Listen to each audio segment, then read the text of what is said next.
আজকে ব্যানার এবং হেডলাইন দেখে বুঝতে পারছেন যে আমি বলছি যে 18 তারিখের পর আওয়ামী লীগ দেবে মরণ কামড়। এটা কেন বলেছি এবং ঘটনাটা কি এই বিষয়ে আলোচনা করব। তার আগে একটু আপনাদের কাছ থেকে 1 মিনিট সময় চেয়ে নিচ্ছি, কিছু বিষয় একটু পরিষ্কার করে দেই। আর যদি পুরো ভিডিওটা না শুনেন তাহলে আপনারা সকলে বলবেন যে মিস ইনফরমেশন আবারও, কারণ ইনফরমেশন থাকে পুরো ভিডিওটা না শুনে 1 লাইন শুনেই আপনারা চলে যান এটা কনক্লুশনে যে সব বুঝে ফেলেছেন। গতকালকের যে ভিডিওটা করেছিলাম যে শেখ হাসিনার সাথে আমাদের জননেত্রী মাননীয় প্রধানমন্ত্রী শেখ হাসিনার সাথে কথা বলেছেন আমেরিকার কূটনীতিক, সেটাতে আপনারা অনেকেই বলছেন মিস ইনফরমেশন। তবে যদি না বুঝছেন না জানেন সেটা হচ্ছে অন্য কথা, আর যদি বুঝে থাকেন তাহলে বলো যে এটি মিস ইনফরমেশন না, আপনাদের বুঝতে হবে। আর সেই বুঝাটার জন্যই আজকের যে ঘটনাটা এখন বলছি সেটার সাথে এইটার 110% মিল। সেটাতে দেখেন আপনারা এই মুহূর্তে আমার মাথার পেছনে যে ব্যানারটা দেখছেন সেখানে লেখা আছে, দেখেন, জামাতের আমিরের সাথে যুক্তরাজ্যের বাণিজ্যিক প্রতিনিধি দলের ভার্চুয়ালি বৈঠক অনুষ্ঠিত হয়েছে, এবং সেম বৈঠক অনুষ্ঠিত হয়েছে আবার তারেক জিয়ার সাথেও, এবং সেম অবস্থায় আবার ডাক্তার ইউনূসের সাথে তো গত মঙ্গলবারই বৈঠক হয়েছে, অনেক কিছুই বলেছে। জামাতের যে Facebook page, official Facebook page Shafiqur রহমানের, তার ফেসবুক পেজ থেকে নেওয়া একটা জিনিস দেখেন, যুক্তরাষ্ট্রের বাণিজ্যিক প্রতিনিধি দল জেমিসন গিয়ারের সাথে জামাত ইসলামের আমির ডাক্তার শফিকুর রহমানের সঙ্গে ভার্চুয়ালি বৈঠক অনুষ্ঠিত হয়েছে শুক্রবার, মানে আজকে দুপুরে জামাতের ভেরিফাইড ফেসবুক পেজের এক পোস্টে বিষয়টি জানানো হয়েছে। বৈঠকে বাংলাদেশ ও যুক্তরাষ্ট্রের দ্বিপাক্ষিক বাণিজ্য, পারস্পরিক শুল্ক হার, ভবিষ্যৎ অর্থনৈতিক সহযোগিতা নিয়ে বিস্তারিত আলোচনা হয়। পোস্টে বলা হয়, বাংলাদেশ জামায়াতে ইসলামের আমির ডাক্তার শফিকুর রহমান যুক্তরাষ্ট্রের বাণিজ্যিক প্রতিনিধি ইউএস ট্রেড রিপ্রেজেন্টেটিভ রাষ্ট্রদূত জেমিসন গিয়ারের সঙ্গে ভার্চুয়াল বৈঠকে মিলিত হন। বৈঠকে আরও উপস্থিত ছিলেন দক্ষিণ ও মধ্য এশিয়া বিষয়ক সহকারী মার্কিন বাণিজ্য প্রতিনিধি বোল্ডান লিঞ্চ, দক্ষিণ ও মধ্য এশিয়া বিষয়ক পরিচালক এমিলি এসবি এবং বাংলাদেশ জামাত ইসলামের যুক্তরাষ্ট্রের মুখপাত্র professor doctor Mohammad Nakibur Rahman. Doctor Mohammad Nakibur Rahman কেন হওয়ার কারণটা কি? কারণ হচ্ছে যে সম্ভবত, আমি 100% শিওর না, সম্ভবত হয়তো কারণ আমেরিকান ইংলিশ হয়তো আমাদের শফিকুর রহমান সাহেব খুব একটা ভালো বলতে পারেন না, বা হয়তো ভালো বুঝতে পারবেন না, হঠাৎ করে কোথায় কি বলে দেবে, এই জন্য আরেকজন ব্রিটিশ নিয়েছেন যিনি বাঙালি এবং ভাষা ইংলিশ ভাষা, বা এটা ভুল কিছু না, এটা কোনো অন্যায় করেননি এই জন্যে। এখন ওনার সাথেও কথা বলেছেন, আবার তারেক জিয়ার সাথেও কথা বলেছেন, এবং এর আগে আমরা বলেছি যে মঙ্গলবারে আমাদের উপদেষ্টাদের সাথেও কথা বলেছেন, তার আগে শেখ হাসিনার সাথেও মার্কো রুবিও কথা বলেছেন। এখন আপনারা বলতে কেন কথা বলবে, কি কথা? হ্যাঁ ভাই, এবার আসেন। আপনারা সকলেই জানেন যে 12 তারিখে একটা নির্বাচনের আয়োজন করা হচ্ছে। এখন এই নির্বাচন হবে কি হবে না সেটা নিয়ে কিন্তু টেনশনে আছে আমেরিকা।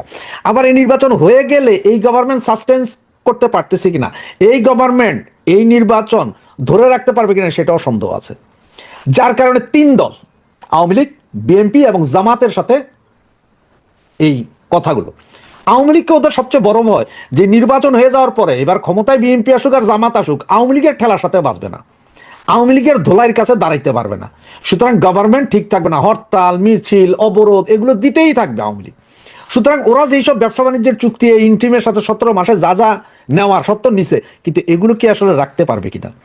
কারণ দেশের সরকার যদি স্টেবল না হয়, ওরা যে বিনিয়োগ করবে ওদের বিনিয়োগ তো ক্ষতিগ্রস্ত হবে, তখন কি হবে? এইসব কারণে তারা এখন আলোচনায়, কিন্তু আলোচনায় এই যে জামাতের সাথে বা বিএনপির সাথে যতই আলোচনা হবে, আলোচনার মূল কেন্দ্রবিন্দু যে আওয়ামী লীগকে বাংলাদেশের রাজনীতি করার স্পেস ছেড়ে দিতে হবে, নির্বাচনে সকলকে নিয়ে নির্বাচন করতে হবে, আওয়ামী লীগকে বাইরে রেখে কোনো নির্বাচন করা যাবে না। এটা হচ্ছে মূল। কারণ আমেরিকাও ভালো করে জানে আওয়ামী লীগকে বাইরে রেখে নির্বাচন করে আপনারা 6 মাসও ক্ষমতা ধরে রাখতে পারবেন না। তো ওরা যে এই যে বন্দর নিল, পোর্ট নিল, রাস্তা নিল, ঘাট নিল, জায়গা নিল, জমি নিল, সেন্ট মার্টিন নিল, এগুলা কই যাবে? আর শেখ হাসিনার দোষ কি ছিল? শেখ হাসিনার দোষ ছিল একটাই, সেটা হচ্ছে যে উনি সেন্ট মার্টিন দিতে রাজি হন নাই, উনি বন্দর দিতে রাজি হন নাই, উনি কিনছিলেন গরিবের জন্য চাউল, উনি দিছিলেন গরিবরে বৃদ্ধ ভাতা, বয়স্ক ভাতা, পঙ্গু ভাতা, গর্ভবতী ভাতা, মহিলাদের জন্য ভাতা, এইসব ভাতা চালু করছে, মানে ভাত কাপড়ের ব্যবস্থা করছে, যে কারণে এই সরকারের পতন ঘটাইছিল এই আমেরিকা। 2024-এর আগে কিন্তু আমেরিকা একবার ক করছিল, এটা আপনাদের নিশ্চয় সবার খেয়াল আছে। ওই সময় কি ছিল জানেন? ওই সময় আওয়ামী লীগ সরকারকে বলা হয়েছিল যে আওয়ামী লীগ সরকার এই যে সাগরের ভেতরে যে 12টা জোন যেখানে গ্যাস তেল গ্যাস উত্তোলনের যে কাজ, মানে এখানে তেল গ্যাস কি পরিমাণ আছে, উত্তোলন পেলে উত্তোলন কারা করবে, এগুলো নিয়ে একটা আলোচনা ছিল। আমেরিকার খুব ইচ্ছা ছিল যেগুলো সবগুলোর কাজই তারা দায়িত্বে পাবে। আওয়ামী লীগ সরকারও ইলেকশন আছে, সুতরাং ওই সময় কিছুই বলে নাই। যেই না ইলেকশনটা শেষ হলো, আওয়ামী লীগ সরকার 3 মাসের ভেতরে আন্তর্জাতিক দরপত্র দিল। মানে আন্তর্জাতিকভাবে দরপত্র যে যারা আছে সকলে আসেন, আমি এক দেশ শুধুমাত্র আমেরিকারে দিব না। কারণ আওয়ামী লীগ সরকার ভালো করেই জানতো এইসব অঞ্চলে দিলেই সেন্ট মার্টিন হারাবে। আর এটাই আমেরিকান গভর্নমেন্টের উপরে লেগে গেছিল বিশাল আতঙ্ক যে কিরে আন্তর্জাতিক দরপত্র দিলে অন্যান্য ইয়েরা যদি আসে, এই যে আপনার অন্যান্য দেশ যদি আসে, এই দরপত্রে তো ওরা টিকবে না, তাহলে তো ওদের সবকিছু হবে না। কারণ ওরা যদি পুরো ব্লকটা যদি ওরা পায়, তাহলে ওইখানে ওদের বিভিন্ন জাহাজ, দরকার সাবমেরিন এনে রাখবো, দরকারে যে 7 ফ্লিট এনে রেখে দিব, কারো কিছু করার নেই, আমরা তো তেল গ্যাস উত্তোলন করছি, দেখছি, খনন কাজ করছি। সুতরাং তখন আওয়ামী লীগ সরকারকে ফেলে দেওয়া ছাড়া তাদের কাছে আর কোনো উপায় ছিল না। কিন্তু ফেলে দেওয়ার পরে এখন ওদের ভয় হচ্ছে যে এই মৌলবাদী সরকার আবার কি করে, যদি মৌলবাদী সরকার আসে মানে হচ্ছে যে এটা এখন প্রি প্ল্যান যে এই মৌলবাদীদেরকে আনবে হচ্ছে যে ইন্ট্রিম, তার কারণটা, এবং ইন্ট্রিম যে ইলেকশন করতে চায় না, বা ইলেকশন যদিও বা কোনোভাবে হয়, তারা আবার এই মৌলবাদীদের যারা গ্যাঞ্জাম লাগায় রাখবে, তার একটা মূল উপাদান দেখেন। গতকালকে কি করলো একজন উপদেষ্টা, তিনি আবার আমাদের জাতীয় নিরাপত্তা উপদেষ্টা, ওনাকে নিয়ে বিমানের ডাইরেক্টর করা হইলো। ভাই, একজন উপদেষ্টা মানে মন্ত্রী, ডিরেক্টর হয় আমরা শুনছি কখনো এমপি, বা এমপিও না, এরকম লোকজন ডিরেক্টর হইতে পারে। একজন মন্ত্রী পদমর্যাদার উপদেষ্টা, উনি কেন বিমানের ডিরেক্টর হবেন? আবার নির্বাচন কমিশনের সচিবকে কেন চেঞ্জ করে বিমানে দিতে হবে?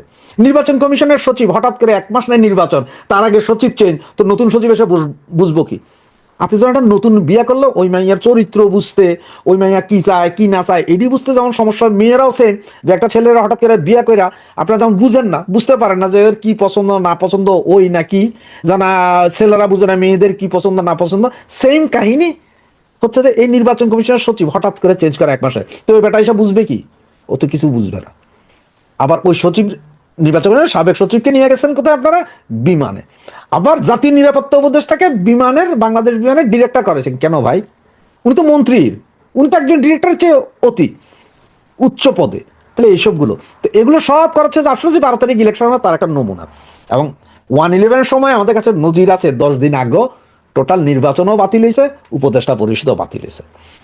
এখন আমেরিকা কেন তাইলে ফোন দিচ্ছে? আমেরিকা ফোন দিচ্ছে সকলকে, যে সবার সাথে কথা বলতেছে, ভাই দেখেন এর ভিতরে এখন আওয়ামী লীগ, ওই যে ব্যানারে দেখলেন যে 18 তারিখের পরে আসছে মরণ কামড়। ভাই এটা আমি বলতেছি না মরণ কামড়, আমি কোত্থেকে বলবো? আমি ক্ষুদ্র ছোট মানুষ, আমি তো আওয়ামী লীগের নেতা না, বা আওয়ামী লীগের কোনো নেতাও বলে নাই যে আপনার 18 তারিখের পরে বিশাল মরণ কামড় দিবে, আন্দোলন হবে। এটা বলছে কারা ভাই? গোয়েন্দা সংস্থা, বাংলাদেশের গোয়েন্দা সংস্থা বলছে ভাই বিশাল আন্দোলন হবে। এখন বিশাল আন্দোলন হবে, তাইলে 12 তারিখের নির্বাচনের আগে হয়তো এই বিভিন্ন কেন্দ্র, ভোট কেন্দ্রগুলো জ্বালাও পোড়াও হইতে পারে। ভাই এটা আমি বলছি না, জ্বালাও পোড়াও হইতে পারে, মানে জ্বালাইয়া পোড়াইয়া দিতে পারে। এটাও কারা বলছে? গোয়েন্দা সংস্থা। তো এখানে তো আওয়ামী লীগ ভাই জ্বালাও পোড়াও করে কখনো? কখনো করে না, ঠিক না? 96 সালের ওই যে ইলেকশন মনে আছে তো, বিএনপি আওয়ামী লীগ করছিল, পাবলিক করছে ভাই। পাবলিক যদি আন্দোলন করে, পাবলিক যদি জুতা পিটা করে এই ছাত্রদেরকে, পাবলিক যদি বিভিন্ন ভোট কেন্দ্র জ্বালাইয়া দেয়, পাবলিক যদি বিভিন্ন নেতাদের ধৈরা দিগম্বর করে ধোলাই করে, এ না আমার কি করার আছে ভাই? আওয়ামী লীগের কি করার আছে? সুতরাং এই যে মরণ কামড়, মরণ কামড় ওরা বলতেছে যে আওয়ামী লীগ মরণ কামড় দিবে। এখন আওয়ামী লীগ দিবে নাকি জনসাধারণ? আসলে জনসাধারণ বলতে ওরা ভয় পায়, কারণ জনসাধারণের 90% এখন আওয়ামী লীগ। যেই বেটা এর আগে আওয়ামী লীগ করতো না, সেও কাজে এখন আওয়ামী লীগ ভালো। যেসব মহিলাগুলো আগে বলতো না, আগে বলতো যে আওয়ামী লীগ খারাপ, তারাও এখন কাজে আওয়ামী লীগ ভালো। মহিলাদের এখন সমস্যা হয়েছে না। এই যে হাইকোর্ট রায় দিয়ে দিল ভাই, দুই বিয়া, মানে প্রথম বউয়ের অনুমতি লাগবে না দ্বিতীয় বিয়া করতে, আবার তৃতীয় বিয়া করলে দ্বিতীয়টা তো প্রথম হয়ে যায়, সেটারও অনুমতি লাগবে না। তো মহিলারা এখন চিন্তা করতে, আয় হায় আগে পাইতাম না, আগে যাও একটা ভাতার পাইতাম, এখন তো দেখি লাঙ্গের আশা করে ভাতারও গায়ে। মহিলারাও এখন বিরোধী। আবার যদি সরিয়া আইন হয়, বেত্রাঘাত পাছার উপরে যদি চলে দৌড়া, তাহলে তো আবার সমস্যা না। তো এই সব কিছু মিলে পাবলিক খেপারে, পাবলিক খেপায়, পাবলিক আসলে মূলত হচ্ছে যে পাবলিক, এরা বুঝতেছে পাবলিক হয়তো 18 তারিখের পরে বিভিন্ন জায়গায় নেমে যাবে। ওই যে যেমন জুলাই আগস্টে যেরকম পাবলিক নাকি বিভিন্ন জায়গায় জ্বালাই দিয়েছিল, উল্টাই দিয়েছিল, সেরকম হয়তো পাবলিক আবার জ্বালাই দিতে পারে, উল্টাই দিতে পারে, ঝুলাই দিতে পারে। এই কারণে এখন বলতেছে যে আওয়ামী লীগ করবে। কারো তো নাম দিতে হবে, এটা তো যদি বলে যে পাবলিক, তাহলে এটা শরমের বিষয় না ভাই? তো সেটা আমি বলছি না, গোয়েন্দা সংস্থা বলছে যে আওয়ামী লীগ মরণ কামড় দিবে, ইলেকশন তো টোটালি ভন্ডুল হয়ে যাবে। এমনও হইতে পারে যে এই ফেব্রুয়ারির 10 তারিখ থেকে 12 তারিখের ভিতরে যত ক্যাম্প আছে সব হাওয়া হয়ে যেতে পারে। তো এগুলো সব পাবলিক হয়তো করতে পারে, এটা আওয়ামী লীগ করবে না, পাবলিক করবে। কারণ পাবলিক মানি এখন কিন্তু সব আওয়ামী লীগ, এটা তো মানেন যে যে কোনো পাবলিক মানি আওয়ামী লীগ। আর জামাত বিএনপি তো আলাদা, জামাত বিএনপি গুলো জামাত বিএনপি, আর পাবলিক আম জনতা যেটা বলেন সেটা হচ্ছে আওয়ামী লীগ। সুতরাং আসতে পারে নাকি 18 তারিখের পরে বিশাল আন্দোলন, দিতে পারে মরণ কামড়। এমনও হইতে পারে যে আওয়ামী লীগ নেতারাও হয়তো বিভিন্ন জায়গায় আছে, যারা এখন আছে বাংলাদেশে, যাদেরকে আমরা জানি যে বাইরে, তারাও হয়তো বাংলাদেশে, সবকিছু মিলাইয়া একটা বজগট অবস্থায়। তবে আমেরিকার ভয় হয়েছে যে আওয়ামী লীগরে বাইরে রাখে নির্বাচন করে ফয়দা হবে না, 6 মাসও টিকবেন না। সুতরাং আবারও বলি আপনাদেরকে, নো ভোট, নো ভোট। নৌকা নাই, ভোট কেন্দ্রে যাব না, কিসের তোমার হার না, ভোট দিতেই তো যাব না। জয় বাংলা, জয় বাংলা।